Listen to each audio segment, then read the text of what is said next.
Começa agora mais uma produção do canal Ultra Esportes Multimídia. Chegou a hora de acompanhar a Fórmula 1 na Ultra Esportes. Começa agora o programa Pisa Fundo. Debates, análises e descontração com Matheus Milânio, Felipe Correia e Luciano Mega. Pisa fundo agora na Ultra Esportes. Se inscreva, curta e compartilhe.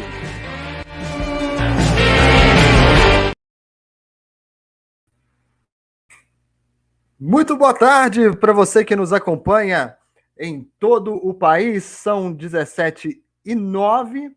Esse é o canal Ultra, edição do Pisa Fundo do dia 28 de novembro de 2023. Estamos aqui para comentar tudo o que rolou no Grande Prêmio de Abu Dhabi, última corrida da temporada, então é o último Pisa Fundo pós-corrida, né, de 2023. A gente tem toda uma programação especial para esse final de ano, mas a gente vai contar para você aos poucos.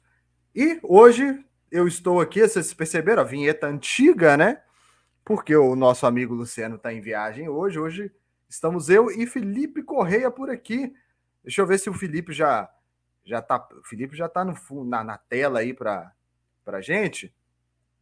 Vamos colocá-lo aqui na tela. Deixa eu só que nós estamos com o auxílio da produção. Isso, boa. Felipe Correia, muito boa tarde, Felipe. Boa tarde, Matheus. Boa tarde a todo mundo ligadinho no canal Ultra. Mais uma vez estamos aqui por mais um Pisa. Aproveitando que o grande Luciano... Agora foi a vez dele ir para o Caribe, Matheus. Ah, foi para o Caribe? Foi para o Caribe. É. Então o Luciano tá em operação externa aí. E você que acompanha o nosso programa, nos ajude a fazer o programa, traga o seu comentário para cá sobre o Grande Prêmio de Abu Dhabi, não só sobre o Grande Prêmio de Abu Dhabi, também sobre a temporada de 2023 da Fórmula 1. Curta esse vídeo, compartilhe com os amigos e se inscreva aqui no nosso canal. Para a gente faz muita diferença. Felipe Correia, Grande Prêmio de Abu Dhabi que terminou, teve uma dinâmica muito parecida com o restante da temporada, né? Muito parecida com várias corridas que a gente assistiu essa temporada, um domínio absurdo do Max Verstappen, né? Chega a ser... Parece que é brincadeira de criança, né? Os outros carros estão de kart e ele está de Fórmula 1 voando, porque não tem um momento em que o Verstappen chega a ser ameaçado pela vitória. Eu achei que na corrida passada ele iria ser ameaçado e não foi. Isso que ele teve punição, parou, voltou e ainda chegou na frente do Leclerc. Nessa aqui ele voou sozinho. Né? Eu acho que o apelido holandês voador cada vez cabe mais para ele. É o holandês voador que quebrou diversos recordes. A gente já vai ver alguns já. A corrida, Felipe, eu achei uma corrida... Não achei assim que foi das melhores, não. Achei uma corrida meio morna, com uma corrida meio sem disputas, assim, né? A gente teve algumas poucas, teve ali entre Alonso e Hamilton, teve o Tsunoda ali, mas faltou o que faltou em todo ano, né? Faltou disputa, faltou competitividade, né? Perto do que foi, Matheus, nos outros anos, Abu Dhabi tinha nos entregado corridas muito melhores que essa. Abu Dhabi essa aqui foi muito burocrática. A gente teve a disputa ali mais do Hamilton, porque precisava dos pontos para a Mercedes terminar em segundo lugar, então ele acaba tentando forçar. O Alonso, porque quer chegar um pouco mais na frente, e não teve aquela briga real, aquela disputa real de 2, 3 carros. Assim, tirando o Verstappen na noite na corrida de domingo, quem se destacou mais foi o Tsunoda, Matheus, na minha visão. Porque foi o carro que fez algo diferente, chegou lá na frente, disputou, chegou momentos que tinha aquele a foto da classificação, porque ele era o líder da corrida. Então, a corrida foi bem abaixo do que eu, por exemplo, esperava também. Foi bem abaixo, assim, eu acho que um dos grandes destaques, além do Tsunoda, o Felipe, foi o Leclerc, eu acho. Porque o Leclerc deu um show de inteligência, né? Eu acho que para tentar buscar o vice para a Ferrari, né? O segundo lugar de construtores para a Ferrari. Deixa eu só fazer uma. Isso, esse top 10 aí, a nossa produção acabou de colocar na tela aí para a gente, o top 10 desta corrida, né? Do GP de Abu Dhabi, né? Com Verstappen em primeiro, Leclerc em segundo e Russell em terceiro. Na pista, o Pérez até terminou em segundo, mas teve uma punição de 5 segundos, que eu achei particularmente, Felipe. A gente vai falar disso já. A Fórmula 1 precisa rever esse sistema de punição, né? Porque tem umas coisas assim absolutamente sem sentido, na minha opinião. Eu, por exemplo, foi um toque, mas foi um toque de corrida, na minha opinião. Eu achei. Acho que não teve nada absurdo assim, né? Mas aí o Pérez foi punido. O que a Ferrari precisava ali? A Ferrari precisava que o Russell caísse para o quarto lugar. E aí o Leclerc dá passagem para o Pérez, só que aí o Pérez não consegue abrir os 5 segundos suficientes para garantir na frente do Russell, né? Então, acho que o Leclerc... foi uma jogada... Diga lá. Não, foi uma jogada de muita inteligência do Leclerc, mas eu acho que ele atrasou um pouco no pensar e montar a estratégia. Se ele tivesse montado essa estratégia na penúltima e não na última volta, talvez o Pérez tivesse conseguido colocar os 5 segundos, mas eu acho que o estalo, aquela piscada no pensamento veio quando ele abriu a última volta.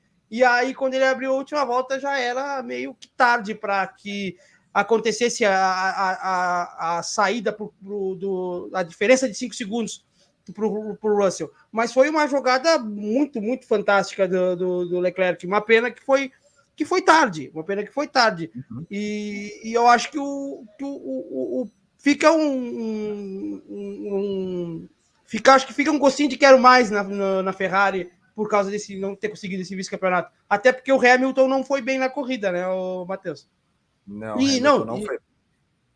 E voltando um pouco na punição do Pérez, cara, como foi contra o Norris, foi completamente certo.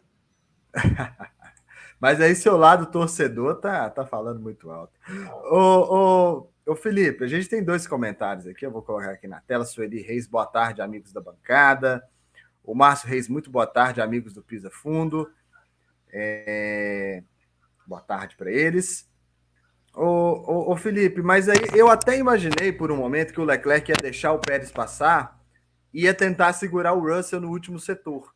Mas aí era um risco muito grande, né? Porque ele podia acabar ele perdendo o segundo lugar e aí não adiantava nada, né? Era um risco muito grande. Mas, Matheus, o risco era válido, porque igual ele não conseguiu a vitória. Igual ele não conseguiu o segundo lugar. Valia a pena tentar, já que não conseguiu, a ideia não conseguiu chegar e ainda era pouco. Creio eu que o Leclerc iria conseguir segurar o Russell porque ele estava com um carro melhor. A Ferrari estava com um carro melhor que a Mercedes no final de semana. Mas a questão é que eu acho que é mais o estalo, o reflexo de tu lembrar e fazer isso durante a corrida. É milésimos de segundo que tudo acontece, né, o Matheus? Eu acho que o Leclerc faltou esse milésimo de segundo a mais para ele se dar conta. Porque perder por perder, já estava perdido. Perfeito, Felipe. Eu acho que valeu para ele essa tentativa porque ele ganhou 2 posições no campeonato nessa reta final de corrida, nessa reta final. Eram até 3, mas eu acho que o Alonso ele fez uma ultrapassagem para cima do Tsunoda bem no finalzinho da corrida, que o colocou em 4º lugar de novo, né?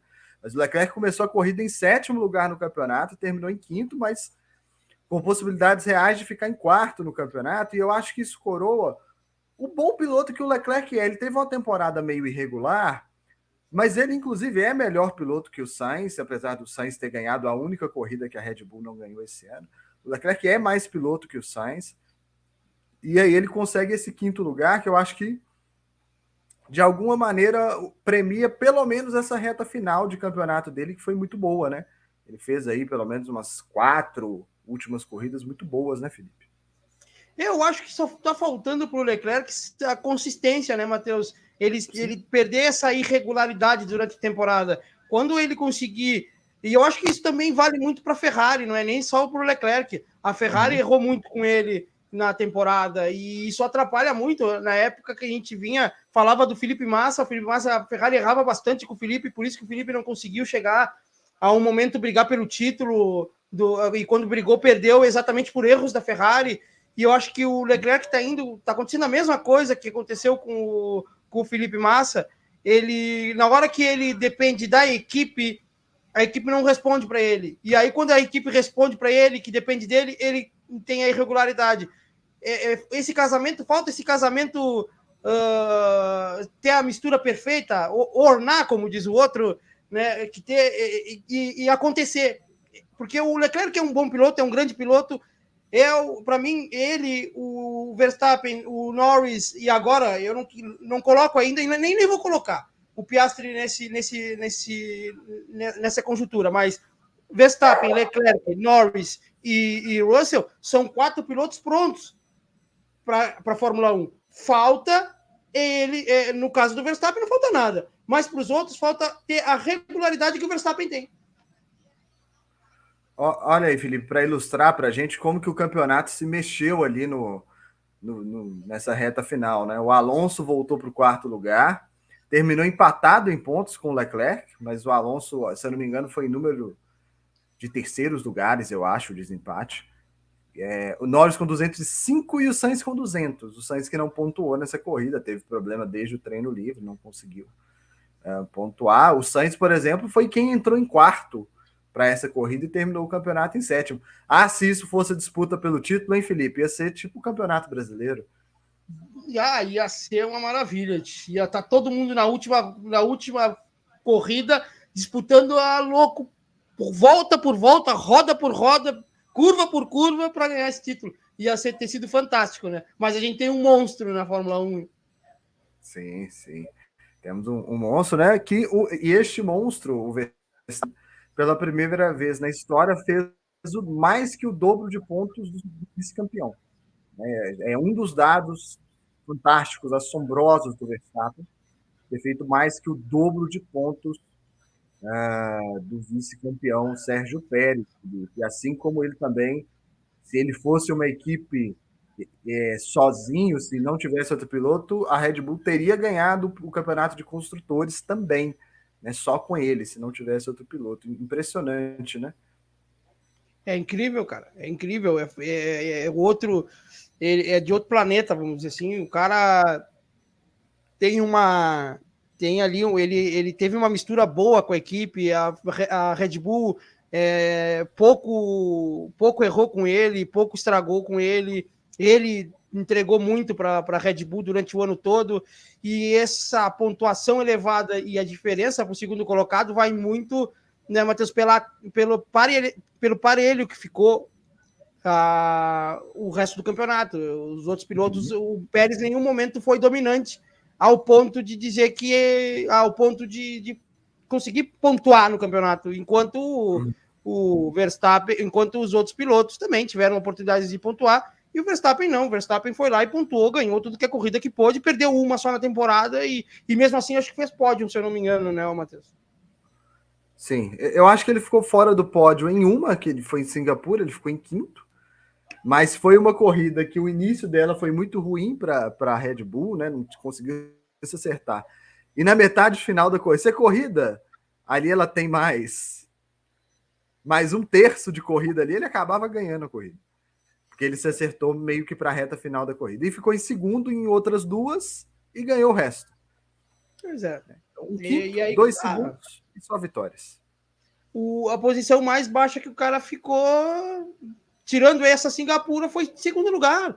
E essa regularidade, essa consistência é premiada com o final de temporada com esses pontos fantásticos. E enquanto os outros, ou é a piloto que não consegue ter um bom ritmo, ou é uma equipe que não consegue entregar o suficiente para o piloto. O Alonso teve muito bem no início e a equipe parou de entregar para o Alonso. O Hamilton, a mesma coisa. A McLaren no início não existiu, foi um final bom para a McLaren, até porque o início foi fora da casinha. Então, Matheus, eu acho que a temporada é muito bem entregue ao Verstappen. Mereceu, fez por merecer, mereceu e voou. Muito bem, Felipe. Concordo com você. Acho que o Alonso ficar em quarto nesse campeonato, acho que a posição justa para o Alonso seria até o vice-campeonato, se a gente fosse parar para pensar, né? Mas ele ter ganhado essa disputa que estava em aberto e ter conseguido ficar em quarto, acho que foi justo, né? Coroou o bom campeonato que ele fez. É só a gente observar. A gente falou de mais que o dobro de pontos do Verstappen para o Pérez, mas o Alonso ele tem quase o triplo dos pontos do Stroll. Né? É um domínio absurdo, né? Pois é, e se eu não me engano, o pessoal da Band, que está na transmissão, falou que no treino se eu não me engano, não sei se é o Alonso Stroll ou a equipe do Luciano, Albon não, Albon e... me fugiu o nome do americano. Isso, Sargent, que foi 20-0. Foi. Não... Foi isso mesmo. Acho que foi 22 ou 23-0. Foram todas a 0. Eu sei que um deles perdeu uma só. Ou não sei se foi o Alonso ou se foi o Albon. Um deles perdeu uma vez só. O outro ganhou de 0. Então, tu vê a diferença, sabe? Uma diferença muito grande pro resto. E o Alonso ganhou uma temporada que a gente já não estava esperando tanto dele. Tanto que quando o Sebastian Vettel vai para Aston Martin e corre na Aston Martin, ele não disputa nunca. Eu acho que poucas vezes a gente viu o Vettel disputando entre os 3 primeiros. O Alonso a gente esperava, eu pelo menos esperava a mesma situação, que ele fosse disputar ali atrás, uma vez que outra entre os 3 primeiros. Ele não disputou uma vez que outra, ele disputou quase todo a primeira parte do campeonato. Ele só foi cair na segunda parte depois das férias. Mas isso também porque a McLaren cresce, né?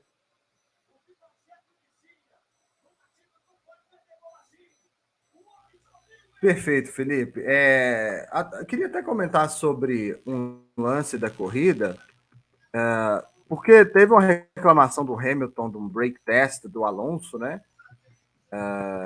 E eu não enxerguei como um break test, Felipe. Eu não sei o que você viu nesse lance. Eu achei que o Alonso estava muito perto de bater na barreira do lado direito e eu acho que ele consertou, né? Ele deu tirou o pé, voltou para a pista. Eu não vi como break test. Eu vi que ele perdeu um pouco a trajetória mesmo. Ele ia bater naquelas placas de distância, né? Aquelas de isopor que ficam do lado. E ele consertou a trajetória. Eu pelo menos vi assim. Eu, Matheus, creio que também não foi um break test. Eu acho que eu tenho a mesma visão tua, mas eu também tenho um pé atrás, porque é o Alonso ainda. E a gente sabe que o Alonso e o Hamilton, eles têm suas rusgas da época de McLaren. Então, eu não duvido que tenha feito, mas na minha visão não foi. Ele corrigiu a trajetória. Eu realmente achei que foi uma correção de trajetória. Deixa eu só pedir a produção para colocar a classificação de construtores agora, né, para a gente dar uma analisada. A gente teve essa disputa pelo vice-campeonato entre Ferrari e Mercedes, e a gente teve também, Felipe, uma disputa que quase que foi a AlphaTauri que reagiu nesse final de campeonato.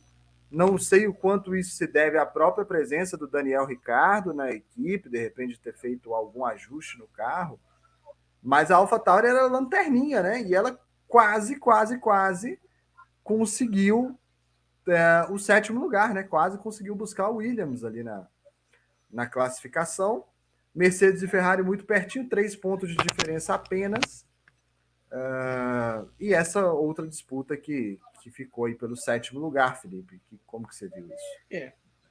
E a Alfa quase deu trabalho para a equipe do Luciano, né? A Williams quase. Eu ainda falei que eu disse que ninguém passava a Williams, porque eu não via ninguém fazendo mais do que 1 ou 2 pontos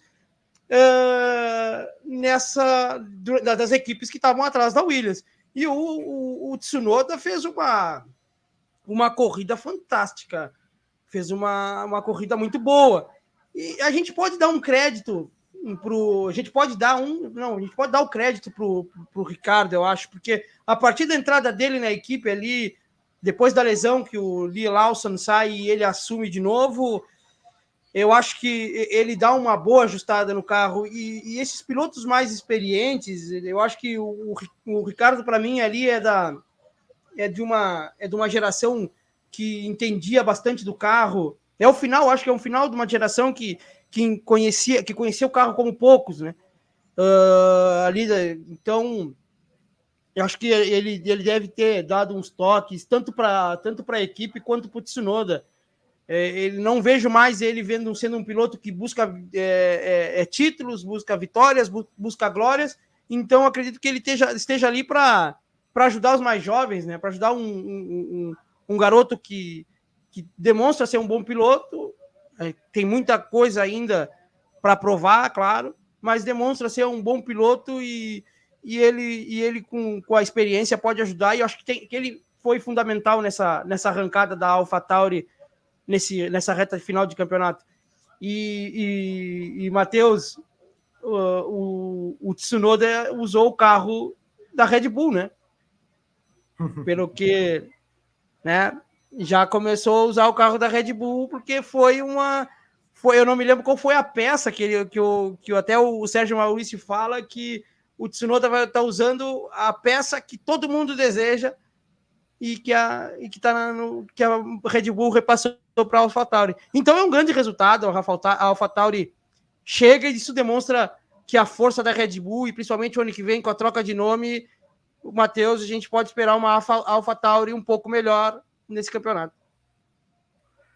E é interessante, né, o Felipe, porque algumas equipes, eu vou colocar aqui a Alpine, a Alfa Romeo e a Haas, elas ficaram meio estagnadas durante o ano, né? Elas não evoluíram tanto durante o ano. A McLaren e a AlphaTauri, e talvez até a própria Williams, elas deram uma desenvolvida durante o ano. A Aston Martin, queda, né? A Aston Martin foi caindo durante o ano. Então, para a gente ver como que, para quem não acompanha tanto, e talvez está aqui nos assistindo, para entender como que funciona, as equipes vão trabalhando durante o ano, vão criando peças novas, vão desenvolvendo os carros. Tem coisa que não dá certo, né? A própria Haas, na verdade, a gente falou dela ficar estagnada, o Hülkenberg falou que o carro, na verdade, não deu certo as atualizações que eles foram fazendo. Então, o carro estava melhor mesmo no início da temporada do que na continuidade dela, né? Então, para a gente ver como funciona esse trabalho, né? Já é a segunda temporada que a gente vê a Haas ter uma largada muito boa, ter um início de ano muito bom, disputando o ano passado, por exemplo, até sprint ganhou com o Magnata ou com o Hülkenberg? O Magnata foi, né?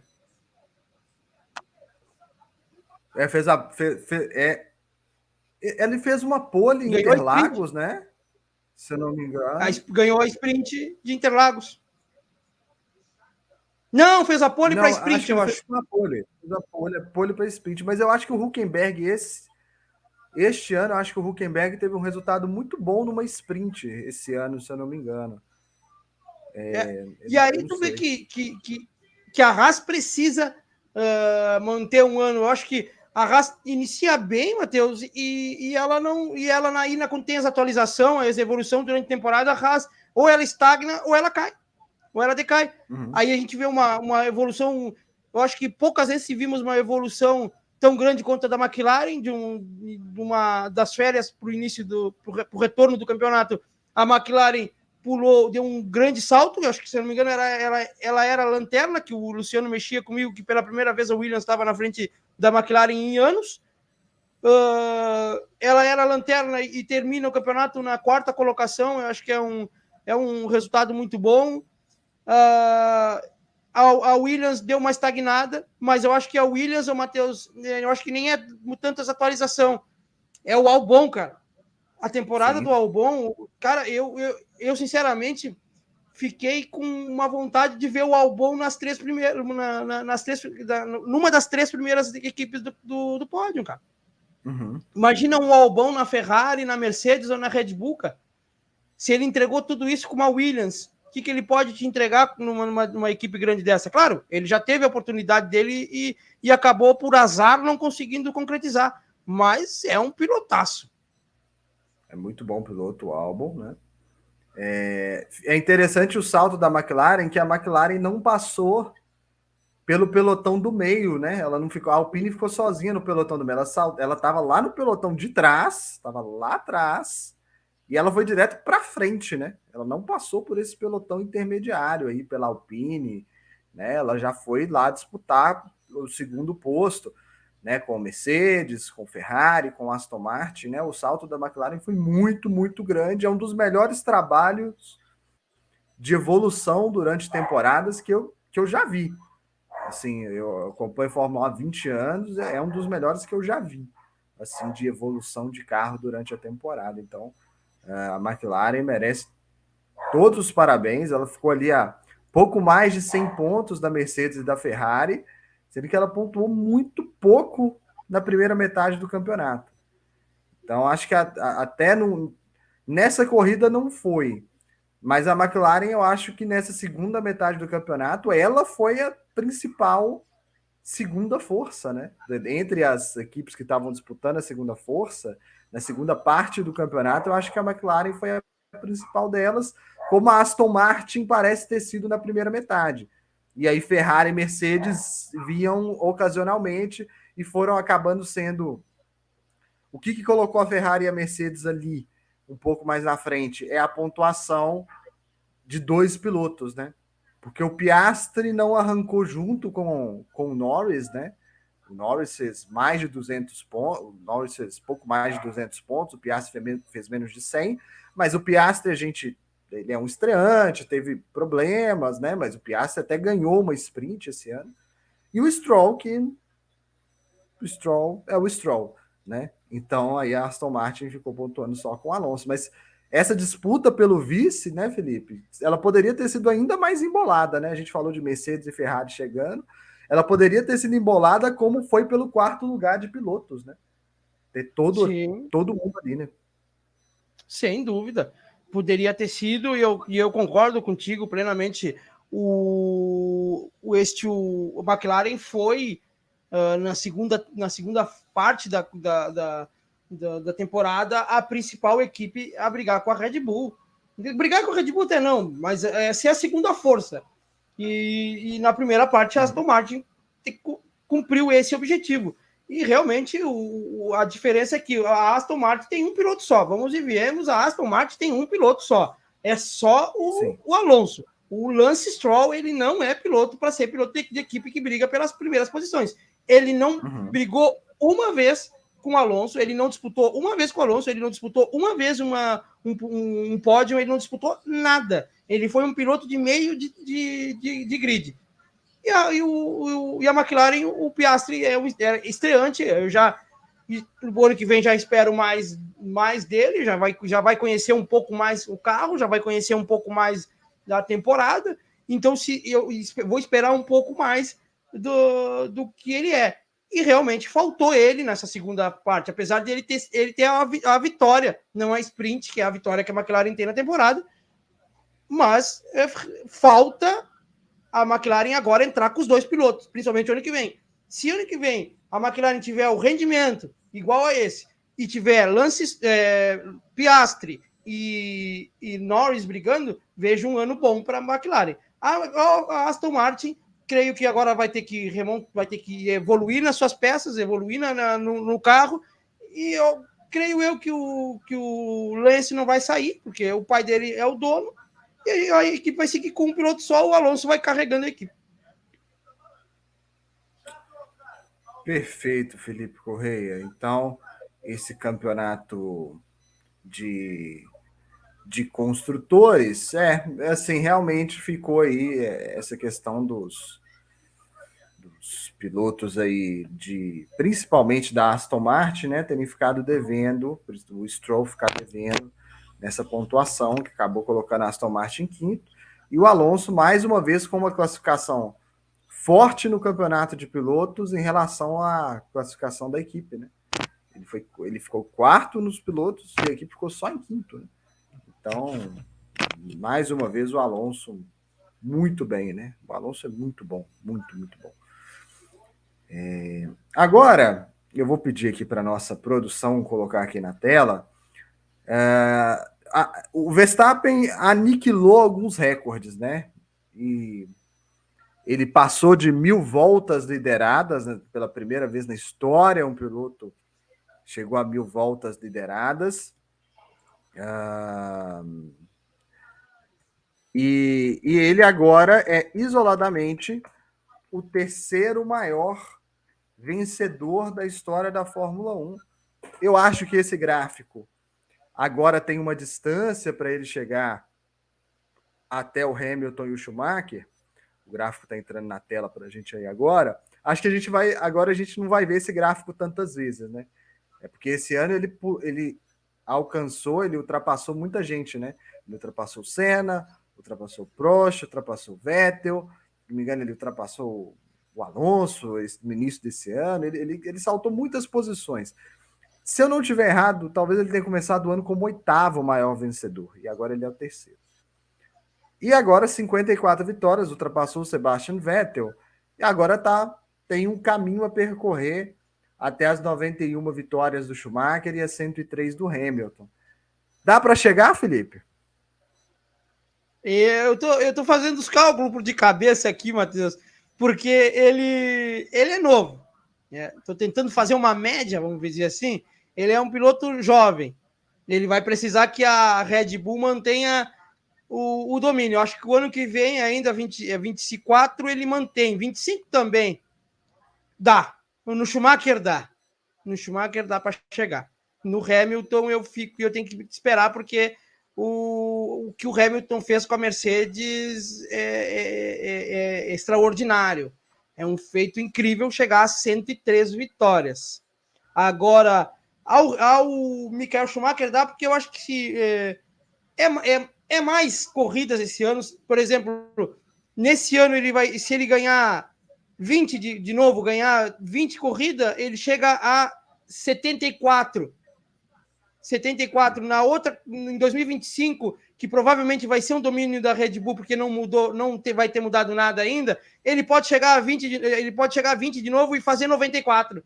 E aí ele já passa o Michael Schumacher. Mas aí a gente vai ter aí uns 2 anos sem ver esse gráfico aí, Matheus.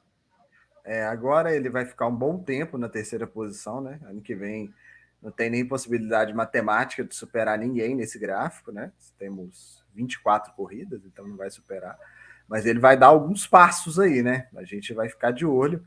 Max Verstappen já é o terceiro maior em número de vitórias na história da Fórmula 1. Ele é muito jovem, ao mesmo tempo, Felipe, que ele sempre fala que ele não tem vontade de fazer como o Alonso, como o Hamilton, de ficar correndo até os 40, né?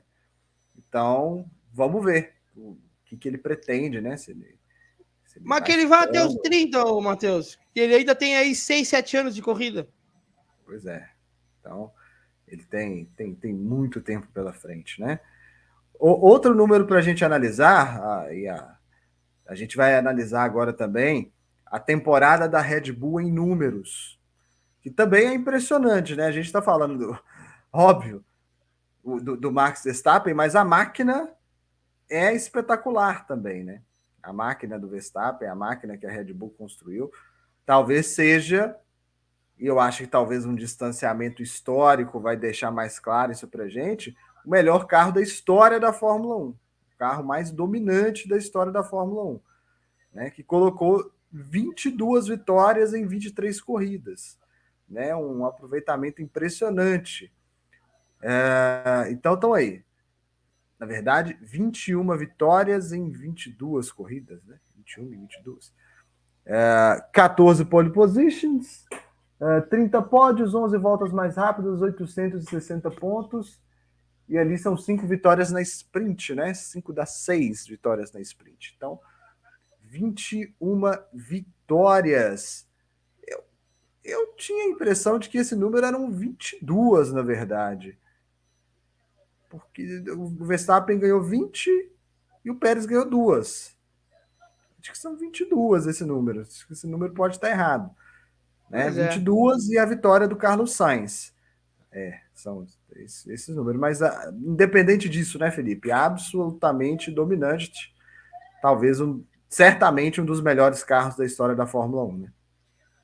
Certamente é um dos melhores. Eu não boto como melhor carro, Matheus, porque a gente teve outros grandes domínios, a Ferrari do início dos anos 2000, com o Schumacher, a gente teve os domínios das duas McLaren na época de Ayrton Senna e Alain Prost, o carro de outro mundo da Williams, ali que o Prost que foi campeão, Prost e o Mansell, o carro da própria Mercedes, que ganhou os últimos anos e deu essas 103 vitórias ajudou a chegar a 103 vitórias, o Hamilton. Então, acredito que esse carro da Red Bull está entre os melhores. Depois dessa temporada, ela entra como nesse hall de equipes que fizeram temporadas extraordinárias e não teve dúvida nenhuma de ser o melhor carro.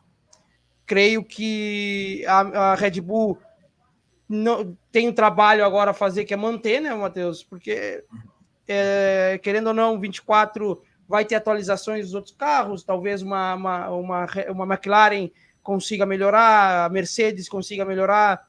Se vê que o Toto Wolff está muito chateado com a situação, o Hamilton acho que também anda meio chateado, porque eu andei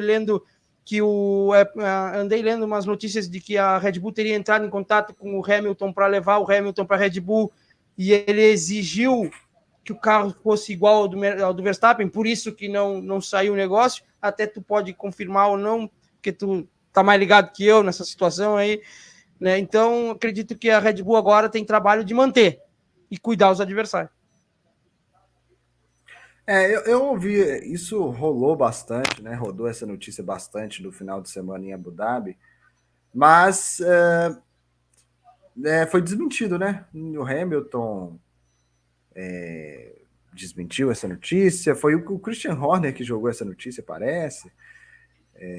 Então, não parece que foi uma verdade, mas eu não duvido de ter rolado essa conversa assim de bastidores, assim, essas coisas sempre podem rolar, assim, não duvido. E aí, sobre Red Bull, o Felipe, a gente tem aqui uma pergunta do Márcio Reis. Podemos ter alguma expectativa de alguma equipe ameaçar a Red Bull e o Verstappen para as próximas temporadas? O que você acha, Felipe? Sua opinião. Matheus, a gente acho que até respondeu uma questão igual a essa do Raul no nosso grupo, de que o ano que vem poderia ter alguma equipe brigar, e acho que a resposta, tanto minha quanto tua, foi bem parecida, que acho que como não muda o regulamento, é bem provável que a Red Bull mantenha o domínio e seja a principal equipe do ano. Mas expectativa eu sempre tenho, principalmente nos anos que a McLaren termina bem.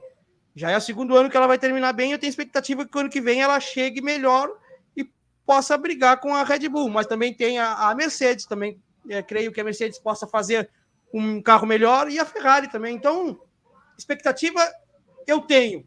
Esperança, não sei se a esperança é a melhor palavra, expectativa eu tenho, mas consciência de que acho que não vai acontecer. Eu tendo a concordar com você, Felipe. Eu acho difícil, né? Quando a gente tem uma mudança de regulamento muito brusca, assim, a tendência, né, o que a gente tem visto nas últimas grandes mudanças é que uma equipe saia na frente, né?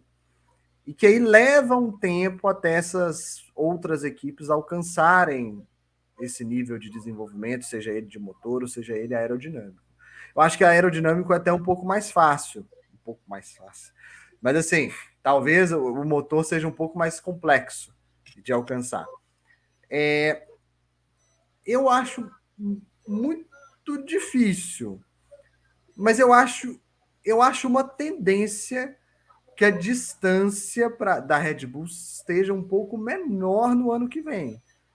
Porque eu acho que a Red Bull está muito mais perto do teto de desenvolvimento, do máximo que o carro pode dar, e as outras têm mais margem de evolução. Não sei se o suficiente para alcançar, porque a Red Bull ela ainda vai evoluir, mesmo que seja menos, e aí para as outras equipes alcançarem vai uma distância. Então, acho difícil. E vale lembrar que em 2026 a gente tem outra grande mudança de regulamento, dessa vez nos motores. E aí pode ser que outra equipe parta na frente nesse caso, né? Pode ser que não seja a Red Bull. Ou sim, né? Então, são muitos fatores. Eu acredito que o Verstappen, a gente olhar para como que a Fórmula 1 se desenvolve, já até falando em futuro, o Verstappen ele é favorito para ser tetra e penta, eu acho. Em 24 e 25. Ele enfileirar 5 campeonatos seguidos. Aí, a partir de 2026, a história é outra. A história é outra. Vai mudar muita coisa na Fórmula 1. É tudo muito diferente. Aí a gente não sabe como que vai acontecer. Mas o Verstappen e a Red Bull são favoritos, não só para 2024, como também para 2025 também. Né? Com mais disputa, com mais proximidade, mas ainda são favoritos. É basicamente o que aconteceu com a Mercedes há 2 anos atrás. Quando chegou na reta final do antigo carro, a Red Bull disputou com ela e deu o primeiro título do Verstappen.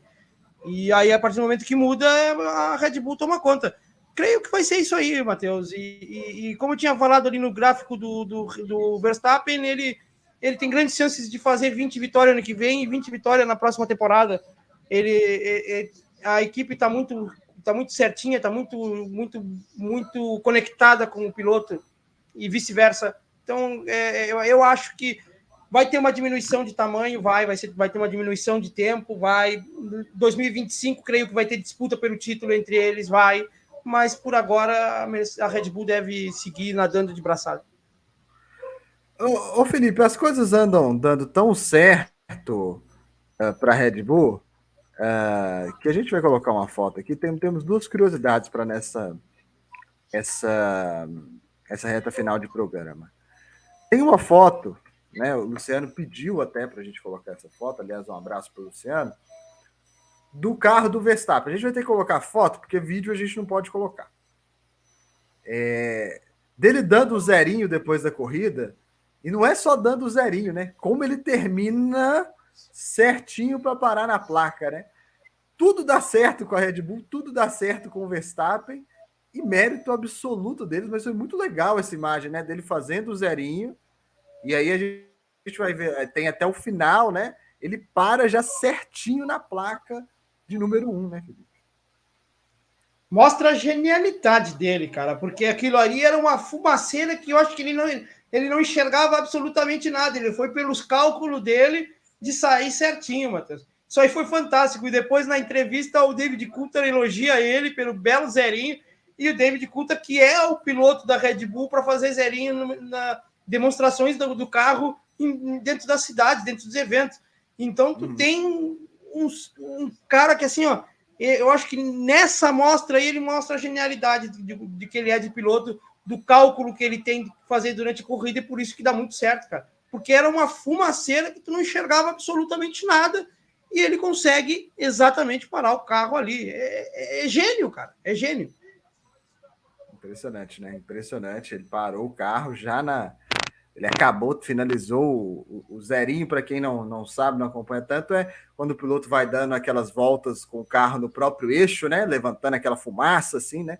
Com as rodas travadas, dando a volta no mesmo lugar. E a maneira como ele finalizou impressionou a todos. E uma outra curiosidade, Felipe, né? A gente sabe que todo final de ano eles juntam os pilotos para tirar uma foto de todo mundo, né? Da foto de todos os pilotos que disputaram a temporada. E aí colocaram eu tinha visto uma na internet comparando 2013, 10 anos atrás. Em relação a 2013, tem alguns. Tem o Pérez, tem o Hülkenberg, tem o Bottas, tem o Hamilton, né? Mas aí pegaram uma de 2003 e só ele está lá, Fernando Alonso, desde 2003. Olha aí a foto da última corrida da temporada de 2003 e na de 2023 o Alonso está ali, ali de verde ali no canto, para quem está assistindo, no canto esquerdo da imagem, né? E na de 2003 ele está destacado, o único que está ali com a roupa colorida de azul, o Fernando Alonso. 20 anos depois, ele está aí fazendo pódio, Felipe, 4º lugar no campeonato, disputando, e ele segue aí um dos grandes pilotos dessa geração, né, Felipe? Nada mais, nada menos que 20 anos depois, e ele segue correndo como se fosse 20 anos atrás. É um grande. Ele mostra que também é um baita piloto, não é à toa que é bicampeão mundial, né, Matheus? Pô, a gente olha ali na foto de baixo, tu vê Barrichello, Michael Schumacher, deixa eu ver, o Juan Pablo Montoya, Ralf Schumacher, Mika Hakkinen, cara. E aí tu olha na de cima, tá o Alonso ali junto com o Hamilton, tanto o Hamilton, o Russell, o Verstappen, ele passou gerações e gerações, passou aí no que 2, 3 gerações com ele. Cara, tem que dar o valor pro cara, é um pilotaço. O Alonso correu com... Porque com o Schumacher pai e o Schumacher filho, alguns correram, né? Porque como o Schumacher voltou já em 2010, né? Então, Hamilton correu com os dois, Vettel correu com os dois, Alonso correu com os dois. Mas o Alonso correu com o Verstappen, pai. Com o Jos Verstappen, que tem mais tempo e corre agora com o Max Verstappen. Então, assim, a longevidade do Alonso aí, né? Ele liga 2 eras muito diferentes da Fórmula 1, né? 2003 era outra Fórmula 1, né? A evolução do carro, a diferença do carro de um ano para de uma época para outra, eu acho que é gigante, Matheus. Porque a gente tem aí a entrada de DRS, a entrada do trem de força ali, para o ERS. Tu tem muitas mudanças e que ele foi se adaptando, cara. É fantástico. Tanto que... Fantástico, e ele sempre... Para lembrar, a volta do Michael Schumacher no carro da Mercedes um pouco mais evoluído já não foi tão bom. O Schumacher ficava ali em 8º, 9º, 8º, 9º, nunca brigou por pódio. O Alonso não. Sim, o Alonso está ultrapassando essas barreiras geracionais. Então, Felipe, você tem algo mais a acrescentar sobre o Grande Prêmio de Abu Dhabi aí, que a gente possa falar nessa reta final de programa? Creio que não, Matheus. Não tivemos safety car, o Latifi não estava no campeonato, então tá tranquilo.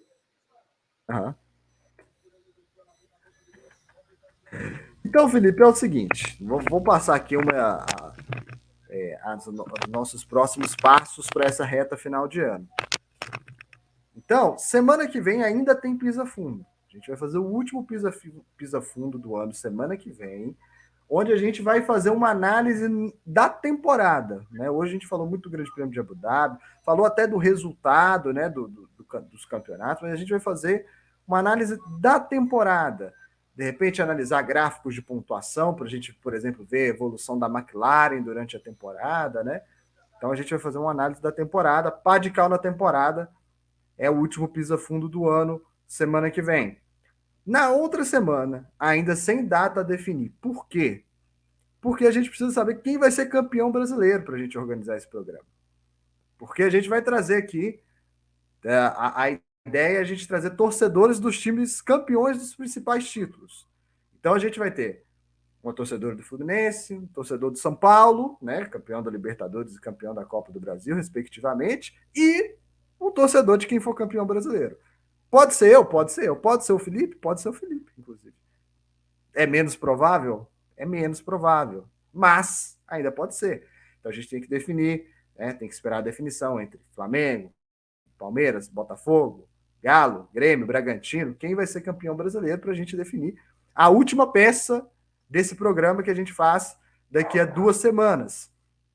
E na última, né, aí a gente vai fazer o último programa do ano, na outra semana, depois desse programa especial do futebol, para a gente fazer uma votação de melhores do ano, uma votação que a gente já fez aqui, um último programa, para a gente, aí sim, a gente passar a régua em 2023. E durante as nossas férias vão entrar programas gravados do Pisa Fundo Última Chance, para a gente falar sobre as 5 últimas temporadas do Pisa Fundo Última Chance, que são todas na década de 50. Né? Então, durante o nosso período de férias, que a gente não vai ter programação ao vivo, vocês vão acompanhar o Última Chance com 5 episódios, última temporada do Última Chance, Felipe. É nossa programação de final de ano aí, para todo mundo ficar ligado, e a gente vai avisando, vai colocando no ar aí para todo mundo poder ter conteúdo até nas férias, Felipe. Final de ano vai estar agitado na Ultra. Essa é a situação. O público não vai perder nada e não vai sentir saudade de nós, Matheus. Então, vamos embora. Não, né, vai ter a nossa cara aí durante o período de férias. Bom, é isso por hoje, então. A gente fica por aqui com o último Pisa Fundo pós-corrida, digamos assim, porque a gente não tem mais corrida esse ano. Eu confesso que eu não vou sentir lá muitas saudades dessa temporada. Confesso que não vai deixar saudades, eu acho, a temporada. Eu estava bem desanimado de continuar assistindo, mas voltei a assistir principalmente para voltar a fazer o programa, mas eu acho que em dado momento eu estava bastante desanimado, mas esperamos que o 2024 seja melhor, né, Felipe? Matheus, eu creio que eu também desanimei um pouco na temporada e me forcei a ver por causa do programa, porque eu acho que se não fosse o programa, eu já tinha dropado, como diz o outro, já tinha largado, né? Porque não foi a melhor temporada da Fórmula 1, infelizmente ficou concentrada num piloto só. Isso é bom, é ruim, não sei, mas que deu uma leve vontade de não ver mais, deu? E espero que ano que vem, 2024, seja melhor. E, Matheus, antes de encerrar minha participação, para quem gosta da Fórmula 1 e para não ficar na saudade da Fórmula 1, tem uma série no Star Plus que está muito boa. Eu assisti 2 episódios da Brawl GP, contando a história. Com o Keanu Reeves é o entrevistador, ele conversa com o Ross Brown, conversa com o Rubens Barrichello, com o Jason Button, conversa com grandes da Brawl, contando a história. E tá legal. Dá uma oportunidade, dá uma olhadinha aí. A série tá muito boa. Ótima recomendação. Não comecei a assistir ainda, mas vou começar então a assistir esse documentário da Brawl GP. Pessoal, é isso por hoje. Ficamos por aqui com o Pisa Fundo.